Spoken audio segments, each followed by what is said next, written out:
Hey everyone, Donna Hoffman here. Welcome to our Facebook Live. Hopefully this next launch that I'm doing with this live Facebook Q&A session will be without technical glitches. Here's the story.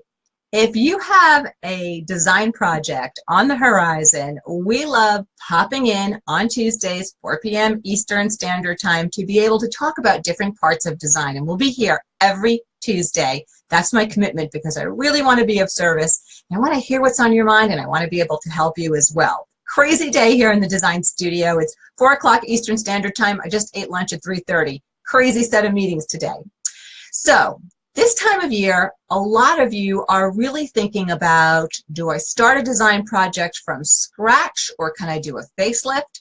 So we're going to be drilling into different parts of the design project process. And we're going to look at today doing something that's really the end of project, which has to do with the facelifting side and accessories, something really yummy and easy.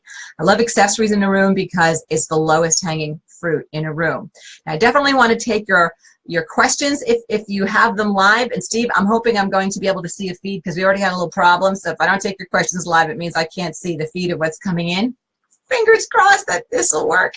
Anyway, so to kick things off, I wanted to tell you two things and tell you what we're talking about. First of all, today we're going to be focusing on wall art. I'm getting a ton of questions lately about wall art, and I know if I see some questions coming in repeatedly, that means it's on the minds of a lot of people. So we're going to be talking about, does wall art have to match your interior? Does your wall art all have to be in the same color range? And also I keep getting the question, does all my wall art have to be of the same subject matter? So we're going to tackle that in this Facebook Live. If you have any questions about wall art or accessories, I want to hear from you. Also, I want to let you know that at the end of this month, we have an amazing new product launching. I can't wait. And also a new workshop launching. So I'll be getting some information to you out on that as well. So one of the questions I want to start with about this artwork, this trifecta of questions, do you have to stick to the same subject matter in your artwork in a single space? Whether you're talking open concept or whether you're talking contained space, and the answer is no. You do not have to at all stick to the same concept in art, the same subject in art. Now, if you're hanging, you know, a triptych of pieces, a threesome or two pair of something over a sofa, and they're not meant to be hung together, you can unify them by subject matter, surely, but you can also unify things that are hung closely together by unifying your matting, or you can unify your framing. Doesn't even mean you need the same frame, but keep that frame color in conversation. Now, what did I just say in conversation? Yes, I did not say matching. You want to think about keeping your interior decor elements in conversation with one another, more so than matching. And I think that's a place where design lovers working on their own home can get a little tripped up. You know, is that the exact same red as in that pillow? Is that the exact same gray as my wall color? You want to be in conversation, but not necessarily matching. So you can have maybe dark frames in a room where things are being hung in close proximity to one another. Okay, so if you don't have to keep your subject matter cohesive and the same, do you have to keep your colors the same? Another question I get. Do you have to match the colors of your artwork to your home decor? All right, so here's the story. If you are working in a fairly modern interior where there's not a lot of color, or maybe you are doing your home in farmhouse, or maybe you're doing kind of a rustic feeling and there's not a lot of color, your artwork can go in 8 billion directions on color and you'll still have this really wonderful pulled together cohesive look, because you have to remember that color pulls the eye. So if instead you are looking to do a classic blue and white interior, and you want to be very harmonious and make sure that there's this clean, clear, crisp feeling of this harmonious blue and white breath in a room, you might want to think twice about doing artwork that has, you know, a lot of red in it, or that's going to pull you out of and pull the brain out of this blue and white harmonious statement that you're making. So do you want your artwork colors to match your decor? in conversation with, not match, but be in conversation with, I would tell you, ask yourself, what end result am I looking for? So if having colors in your interior artwork that's outside of your interior palette will bother you, I would tell you, well, maybe you want to think about finding artwork that is either colorless, mirrors, black and white photography, or very soft, pale, neutral colors. Maybe that's a way that you need to go. Now, for example, I'm designing beautiful home in a very pastoral area near the Philadelphia region where I practice design with my luxury clientele base. And they have this couple has really interesting art taste, very eclectic and very colorful. We're doing a lot of grays and creams with some navies in the spaces, and their artwork goes into a million different colors in the same piece. So I'm using that as an opportunity over a fireplace to let one of those key splash colors pop out into a piece of furniture in the room. I'm doing in one room where it's really quiet and stealth, I'm going to be pulling purple out of this gorgeous painting and just dropping it onto ottomans right in front of a fireplace. So you can take your artwork colors and let them inform a splash in the room. You can let your artwork colors inform the entire room. So do your artwork colors need to match your interior? I'm going to say no and yes. No, if it's not an issue for you to have a lot of color happening on your walls that is not related to your interior color palette. No, if you are fairly colorless in your color palette, you're doing, a lot of neutrals, farmhouse, whitish kind of walls, French vanilla walls, dirty white walls. If you're uber modern in your palette, then you want that artwork to really pull forward.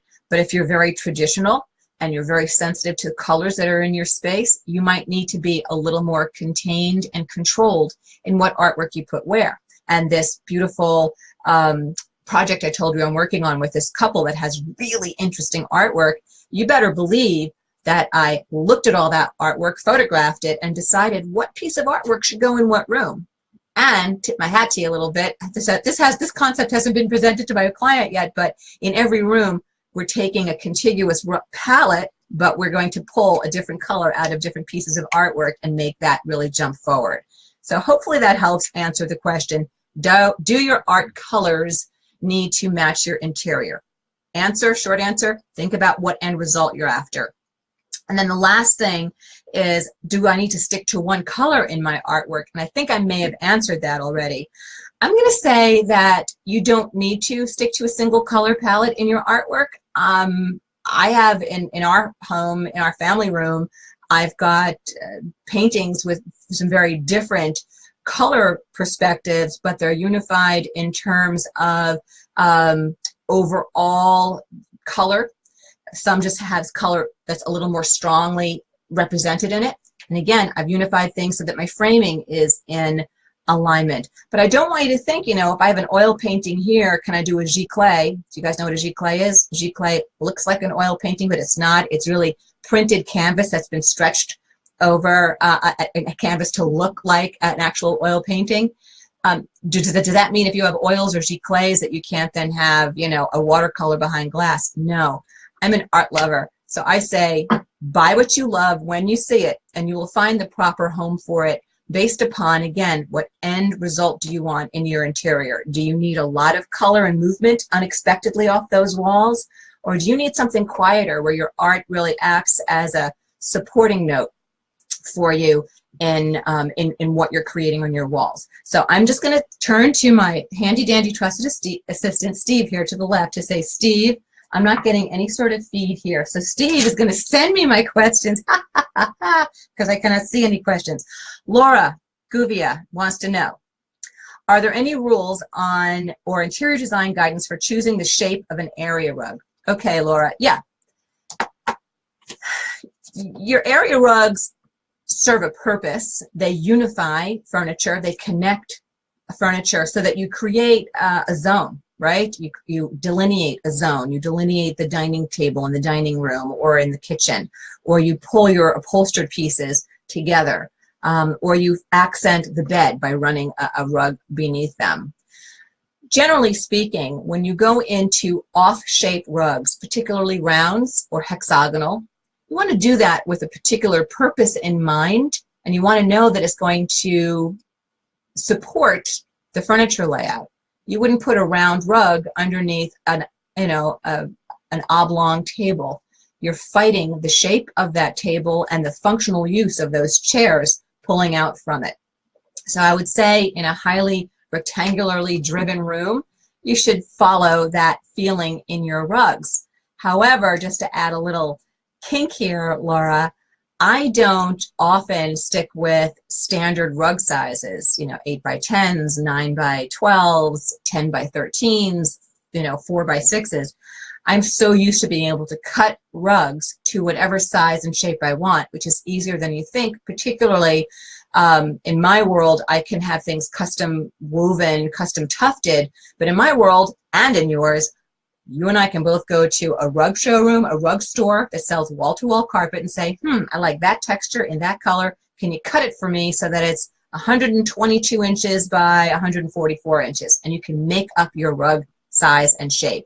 So I'm going to be a party pooper, Laura, and tell you, because I know you're taking my Decorating Genius system, so I know you know how to do this. You have to do your furniture space plan drawn, and that will tell you exactly what shape rug functions best in the space and how big it needs to be. So if you are customing something, and like I said, it's so easy to do. If you have a carpet store nearby, you can do it. And then you can actually have a drawing with you, so you can say to this carpet store, these are the outside dimensions, and I need this rug to be finished to.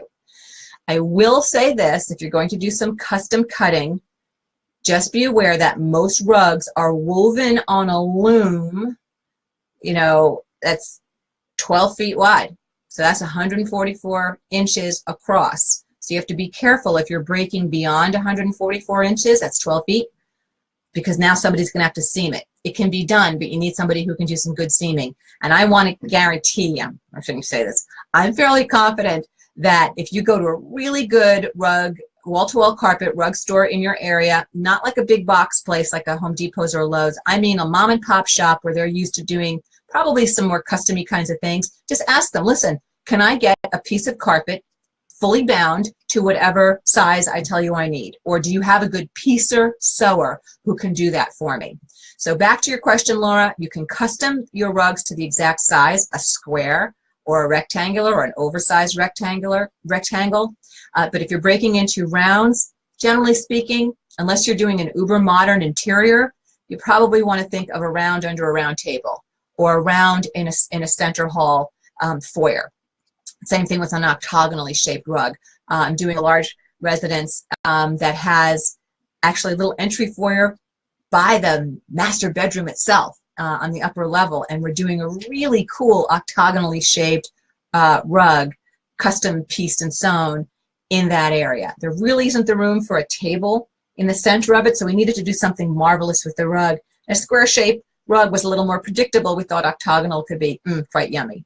So Laura, hopefully that answers you, and if it doesn't, feel free to send in a follow-up question.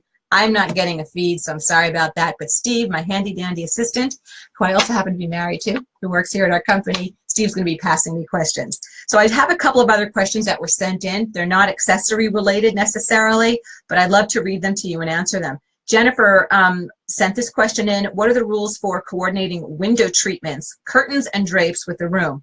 Oh, Jennifer, how much time have you got? Yes, you definitely want to coordinate those drapes, those window treatments with the room in total.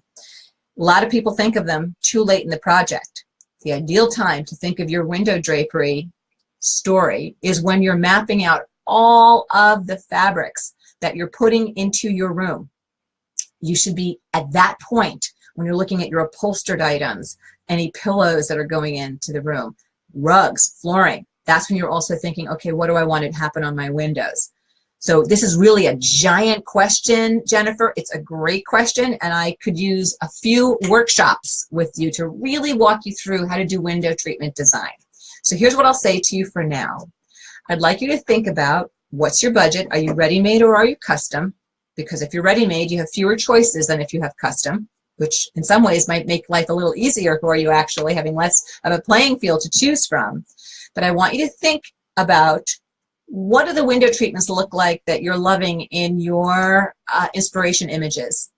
Is there a lot of pattern on them? Are they fairly solid? Are they moving off the wall in a contrasting color from the wall color, or are they very much aligned with the wall color or tonal depth so that they kind of sink into that wall? Window treatments are the eye candy of a room. No room looks done until the window coverings are in. Unless you're in an uber modern interior where you're just doing like really simple, shades, without a lot of flourish to them. But even that's a thought, isn't it? What if I want a very under-designed window? So window treatments are massive. They're like the eyebrows and lips on a face. When you draw a face without the eyebrows and the lips, you think, something's missing. And that's kind of how window treatments are in a space. So you need to give them their due. You need to allow budget for them, Jennifer, and you need to really think about what are you drawn to in window treatments, what does the budget allow for, and just start with the more general thinking of, do I want my window treatments to move forward, or do I want them to really be more of a background note in the room? Hopefully that'll help you. Okay, this is another question that was sent in earlier. It's from Yolanda. Yolanda said, Donna, our couch is, we're in a new home. Congratulations, Yolanda. Our couch is a light gray, and I don't know what color to paint our living room. Any advice, please? I am totally lost. Oh, Yolanda, I'm sorry you're totally lost. That is a great question and a hugical question. I don't know what shade of gray your sofa is. I don't know what your flooring is. I don't know what your design fingerprint is, meaning what are your cravings and aversions with color. So I really can't pick out a color for you, but I can tell you this. You're in luck with a gray sofa because gray is one of the neutrals, right? You've got cream, white, tan and sand, gray, and black. Those neutrals go with literally any single color out there. So you have a totally wide open playing field. So I'd tell you, Yolanda, that your best move is to start to pay greater attention to your inspiration images. Notice what kind of wall colors you're loving. Do you like them dark? Do you like them light? Do you like color on your walls? Do you like them in real neutrals? Do you like color in your rooms? There's a lot of questions you need to answer and ask yourself and then answer in order to be able to really drill down on something like that. That's such a general question, Yolanda. It's almost like saying to a fashion stylist, hey, I like wearing underwear. What should I wear next week? Well, there's a lot I could answer on that.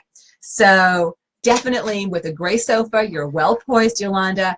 Get out there, start paying more attention to what you love and what you're pulling in your inspiration images, and hopefully that will start to steer you a little more clearly to what kind of color value you want and then what kind of color you want. Okay, another couple of questions coming in live. Sorry guys, I can't see my feed. We had a little wacky start to this Facebook Live. Okay, Mary wants to know, what do you recommend for a patio window in the dining room that has a valance? Are verticals outdated? Yeah.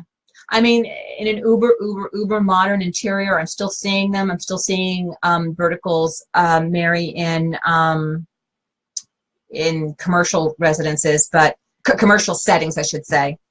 But I'm not really seeing them a lot in any of the trend areas I look to, show houses, trade shows. So I'm not really specifying them either. Keep in mind, I like my privacy.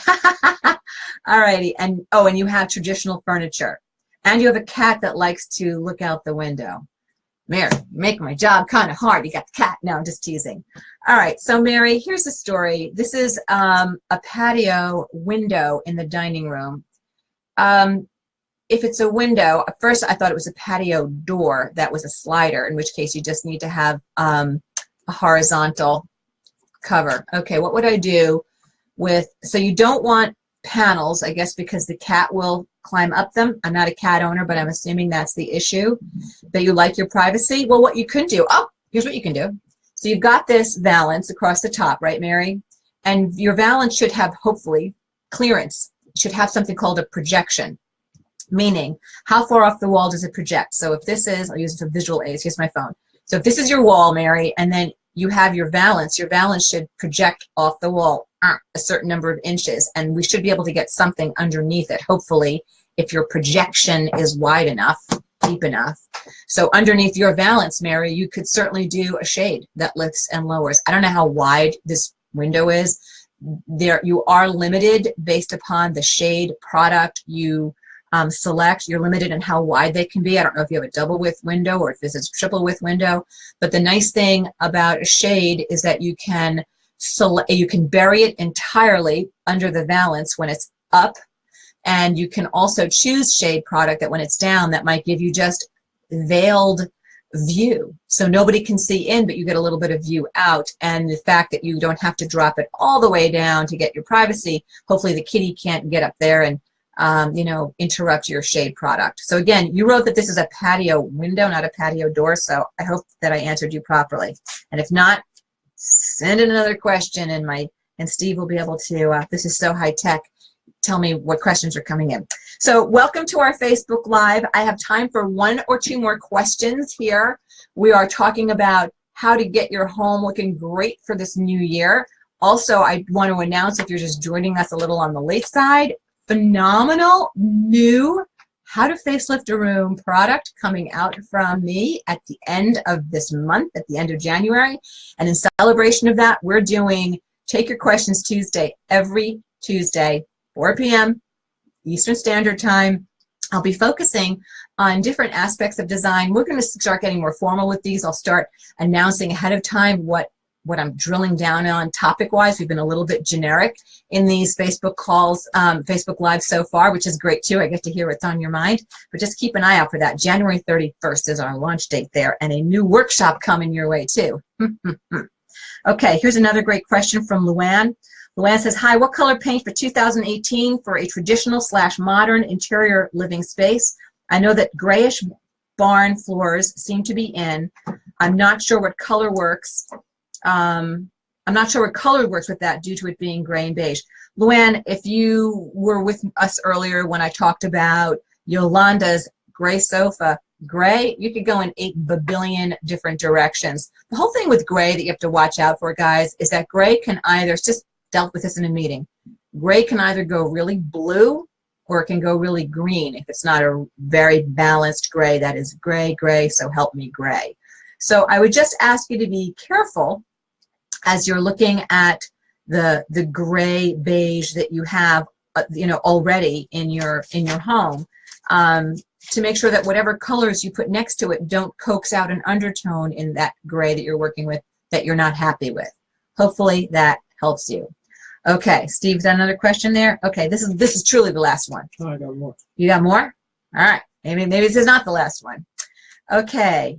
Mitty Lynn wants to know, I need to make Roman shades for my den.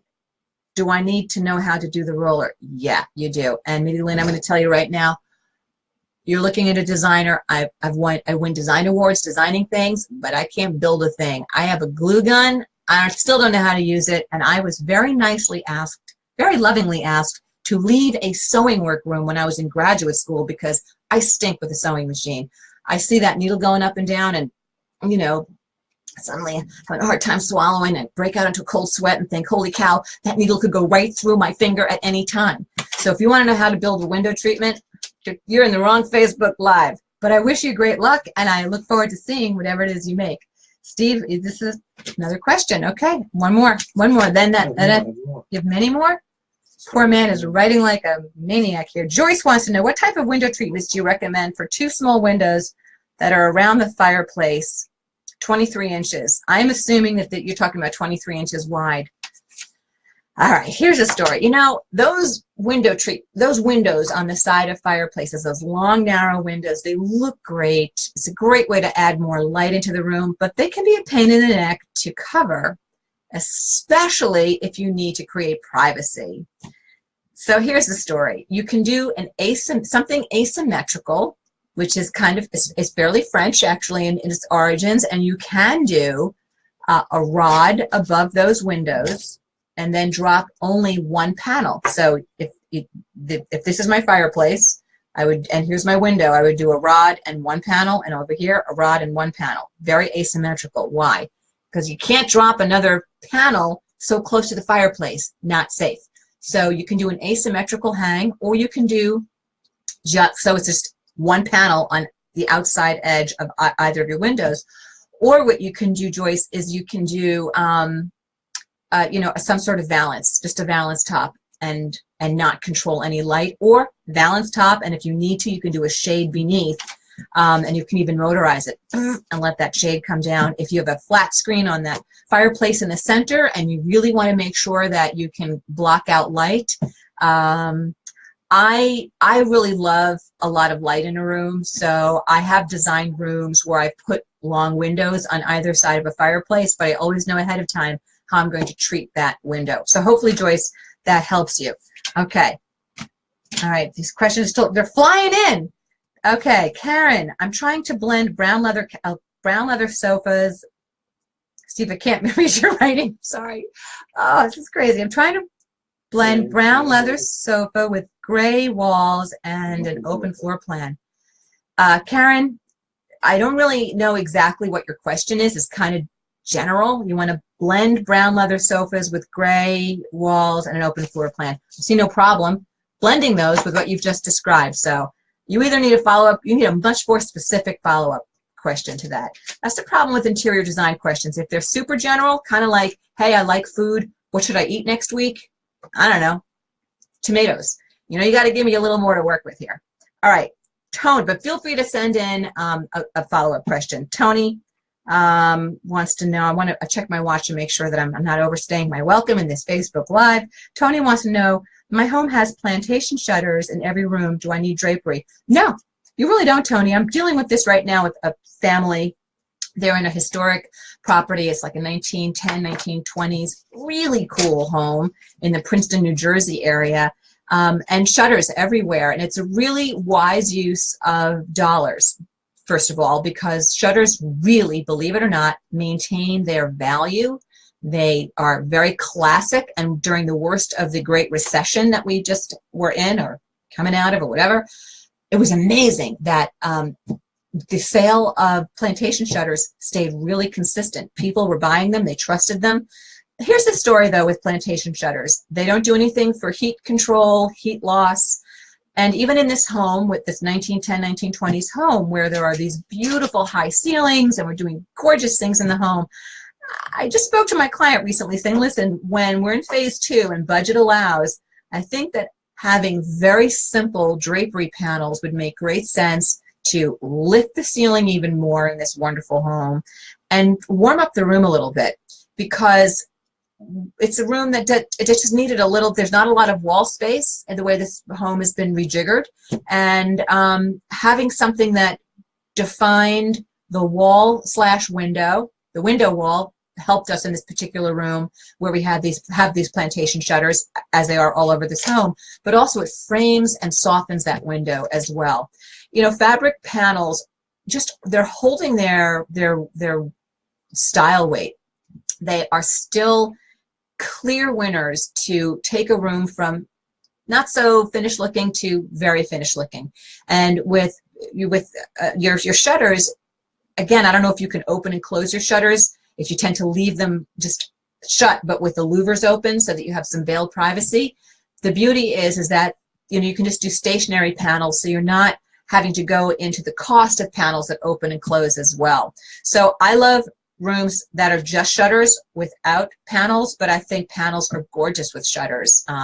Really beautiful. Panels are beautiful with just about anything. You can do panels with woven matchstick wood blinds, another gorgeous look that I think doesn't get its fair shake, and another great consideration. So Tony, hope that answers you. If you have another follow-up question, feel free.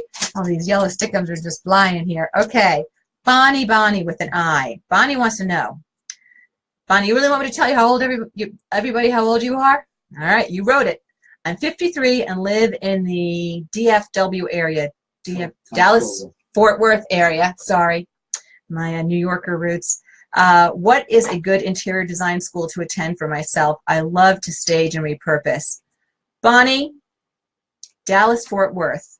Listen, I know some wonderful designers down there. Some of my great design buddies are down there. I want you to private message me, and I will reach out to my buds and see if they can tell me what's a good design school down there. And I'd also love to see you talk to some interior designers, Bonnie, before you go down this road. I adore being an interior designer. It is by bar none, this is the second business I've ever run. It is bar none the worst business model in the world that the industry has. And you need to really love it, and to really want to work these long, crazy, wild hours. And you need to be good with numbers, not just a creative person, but you need to have the other side if you want to run your own business. I'd love to see you get more information before you just dive in. When people hear you're an interior designer, they go, "Oh, that's so much fun." And then you dive into the reality of what a day in the life of looks like, and the liability issues are huge. The client service issues are important and big. Plus, there's the running of your business. If interior design, which is just the fun of playing around with fabric, everybody's house and home would already look a lot better than it already does. And a lot of interior designers would not burn out and get the heck out of the industry. So I want you to make this decision to jump into interior design with your eyes wide open, Bonnie. So I will have you instant message me. I will talk to some of my dear friends in the Dallas area and see who they like down there for training, because there are some different routes you can do. You can do a 2-year post-baccalaureate degree. You can go back to school and get a 4-year. You can do a certification for a 1-year or a 2-year. So there are different ways that you can go. All righty. So hope I didn't scare you off, Bonnie. If I didn't, then you should do it, because it means you love it and you're ready to just dive in and work as hard as you possibly ever thought you might, and you'll be happy with it. Okay, good question though. Okay, another question from Jennifer. I live in an old farmhouse. Sorry, Jennifer. Can I keep blaming Steve for his handwriting? What curtains should I use? They all look too new. All right, Jennifer, I'm going to blow your mind with this one. You ready? I don't know if this exists at retail, and you're going to think I'm crazy. You're going to say, "Hey, I'm talking farmhouse." If you can find neutral colored velvet curtains, they can be stunning looking in an old farmhouse. It's sort of this kind of this chic but relaxed look, and like in a neutral color. I'm talking about in a sand color. I don't know what your color palette is, but you could do truly anything, especially if you're in a cold climate. That velvet is going to really be tremendous. And I'm not talking about a froofy velvet. It can be a really short cropped velvet, but velvet is fantastic for stopping that heat loss that happens. And also wools are wonderful, but I'll tell you what, wool is pricey. It is stunning in window drapery fabric. Nothing gives you those rich, wonderful folds the way wool does. And you might say, wool, what is this woman talking about? Like an army wool blanket? No, it'll just look like a beautiful, solid, slightly textured fabric to you, but it's actually made of wool. Beautiful drape. So you want to think about fabrics for you that are going to help do some insulation. But I'll tell you what, even if you go into a simple cotton fabric and you line it and interline it, that will make a big, big difference in terms of insulation, heat loss, etc. So hopefully that helps you on that question. I hope you don't think I'm completely nuts for recommending the velvet, but I've done that in more rustic rooms, and oh my gosh, it's an unexpected, wickedly cool look, and I think you could do it in the right farmhouse look as well. So hopefully that helps. All right, 2 more questions. Here we go. Tina, how do you decide what your style is? Tina, I want you to rip out images, go for 20, and I want you to lay them all out. Don't look at them on a computer screen. You got to print them out, big, 8 by 10, lay them out, and see what the majority of your images are telling you. Don't look in your home, because those, at what you've already done, those are decisions you've made in the past, maybe that you were talked into, or a salesperson talked you into them, or your great aunt talked you into them because she was helping you. I want you to look at your inspiration images, lay them out, see what story is being told to you by your cravings. And you'll probably start to see some style emerging. You might see a few different styles, but look for the majority. Where's the vast majority of your images going? Okay? Hopefully that helps you. Oh, that's too long a question. I'm never going to read. Okay. Listen, we got to cut this off. I'm going to turn into a pumpkin soon. It's getting late. Karen, what are the pros and cons of canvas art? Okay, that's Karen. That is an Amazing question. Mwah to you on that one. Pros and cons of canvas art. Okay. The pro of canvas art is that it adds such rich texture to a room. There's a softness to a canvas, right? It's matte. It eats up a little bit of light. That might be the con. That might be a negative for you. Let's say you're designing in a home office that's really kind of dark feeling. You might think, I need art that's behind glass so it creates a little bit of bump. Or I need some mirror in this room to create a little bit of light, bump in that light, a little bit of sparkle. So canvas is marvelous. Maybe you want to have some canvas in a room for your artwork and then some print that is behind behind glass. So with canvas art, ask yourself first, do I want a matte texture on the wall or do I need some shine? That's absolutely something I consider when I'm deciding where to hang artwork for a client. What room would benefit from this piece? Not just the subject matter, as we talked about at the beginning of this Facebook Live, not just the color palette, as we talked about at the beginning of this Facebook Live, but do I need something that's matte that will just soak up some light and be very soft and velvety? Or do I need something that's going to really push some shine in the room, in which case canvas wouldn't be the way to go. You want something you can put behind art. I love that question, and that's probably, I'm going to save that right here, that yellow stick. I'm probably going to do a blog on that at some point, and I'll give you some credit on that. All right, last one. This is very long, and this is truly the very last one. Cheryl wants to know, what color do you suggest painting a kitchen, what color do you suggest painting kitchen walls that have white shaker cabinets and white and gray granite and medium brown old floors? I'm in an older home with low ceiling. P.S. I live at the beach and love coastal, traditional, and southern. Want the space to feel welcoming and tasteful. Cheryl, you know, I really need to see pictures. I know it's so tempting to send me a question like this when I'm doing a Facebook Live, but I would do you such a massive disservice to just answer you flippantly without seeing what your light looks like, what your window story looks like, and just to start throwing, you know, paint values to you. And I know nothing about your design fingerprint. I don't know what colors you love, what colors you can't stand. So I encourage you to do some investigation about what you do love. And look, I advised somebody earlier to look at those inspiration images.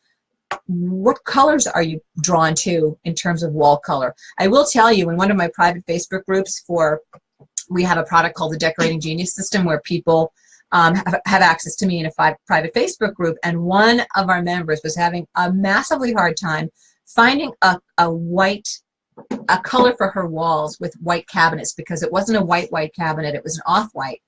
And she was really being distracted by how the color she was putting on her walls would affect that off-white cabinet. So I will warn you there, Cheryl, that when you put a wall color next to a white cabinet, unless you have a white cabinet, but if it's a slightly off-white cabinet, you can really start to pull out a little yellow in the undertone of that cabinet or a little gray in the undertone of that cabinet. So just be mindful that your wall color will affect whatever it is you have going on in the value of that white cabinet. And also, you didn't tell me what your backsplash looks like.